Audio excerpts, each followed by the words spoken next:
I'm a long-haul trucker. An old-timer on the CB radio gave me 3 rules for dealing with the thing that runs alongside my truck at night. I drive a truck for a living. I'm not one of those guys with a tricked-out rig and a proud handle. I'm just a guy with a CDL and a mountain of debt, hauling cheap furniture from one soulless warehouse to another. My life is a series of lonely highways, greasy diner coffee, and the constant hypnotic drone of a diesel engine. I've seen every corner of this country through the bug-spattered glass of my windshield. I thought I'd seen it all. I was wrong. This happened last night on that notoriously desolate stretch of I-80 that cuts through the salt flats of the state. It's a place that feels like the surface of the moon, flat, white, and empty for 100 miles in every direction. It's 3 a.m. The road is a straight black ribbon unwinding into a void, the only light coming from my own high beams and a brilliant, star-dusted sky. I'd been driving for 10 hours straight, pushing to make a deadline in Salt Lake City. My eyes were burning, my brain was a fuzzy, caffeine-addled mess. That's when I saw the flicker of movement.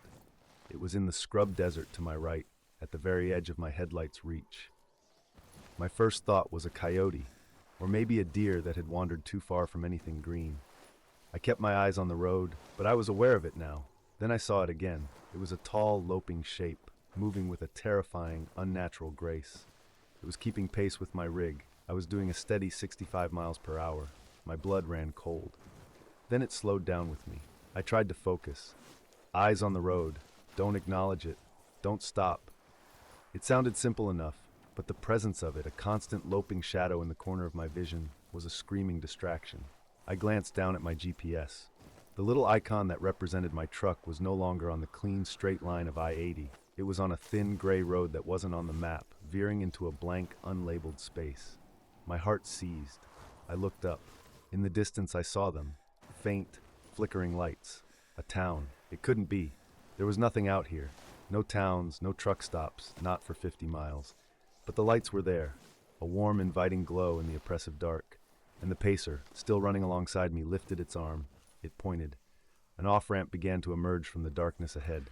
I knew it wasn't supposed to be there, but now it was. My blood ran cold. I took my foot off the accelerator, the truck slowing to 60.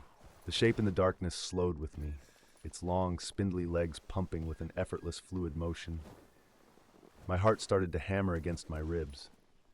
I pushed the accelerator down, the engine groaning as the truck climbed back to 70. It sped up too, staying perfectly parallel to my cab, a silent, dark greyhound in the night. I couldn't make out any details, just its silhouette. It was vaguely humanoid, but too tall, too thin. Its arms were too long, its stride impossibly wide. It ran with a smooth, gliding motion, its feet seeming to barely touch the ground. This went on for 5 miles, an eternity. Just the roar of my engine and the silent, impossible runner in the dark. My logical mind was scrambling for an explanation. An optical illusion? A strange reflection in my side window? But it was too consistent, too real. My hand, slick with a cold sweat, reached for the CB radio. I keyed the mic. Breaker 19, anyone out here got a copy? Rule number 1, don't stare at it. Rule number 3, do not stop. My foot trembled on the accelerator. I focused on the narrow space between the stalled car and the white line.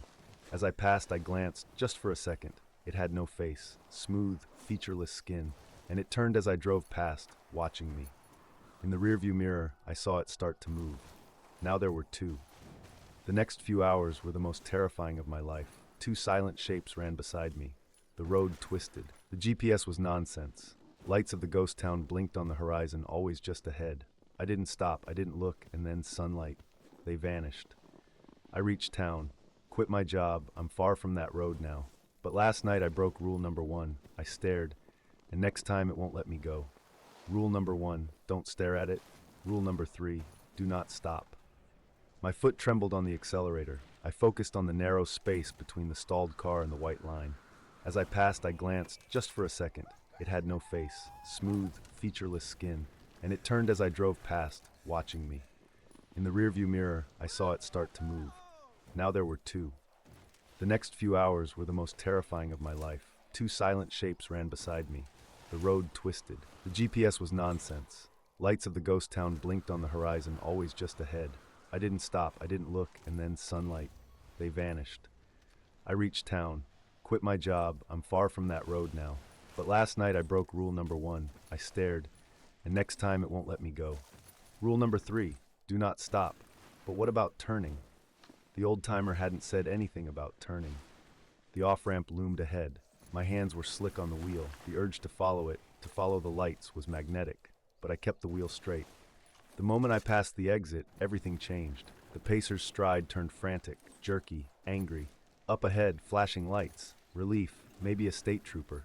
But it wasn't. It was just a car. Hazard lights blinking. Driver's door wide open, and next to it another pacer, perfectly still, waiting, a roadblock. The static hissed back at me. I was about to give up when a voice crackled through the speaker. It was an old, weary voice, gravelly from a lifetime of cigarettes and truck stop coffee. "You got a copy, driver. What's your 20? I don't know," I stammered. "I think I'm seeing something out here, something running alongside me." There was a long, heavy pause. Then he came back. "Son, you listen to me," he said, his voice sharp now. "You see a tall, fast runner out there in the dark?" "Yeah," I whispered. "Okay, you've got a pacer. Now you're going to follow a few simple rules. You got that?" What are the rules?" "Rule number 1, he said. You do not take your eyes off the road to stare at it. You see it in your peripheral vision. You keep it there." My mouth went dry. "Okay." "Rule number 2.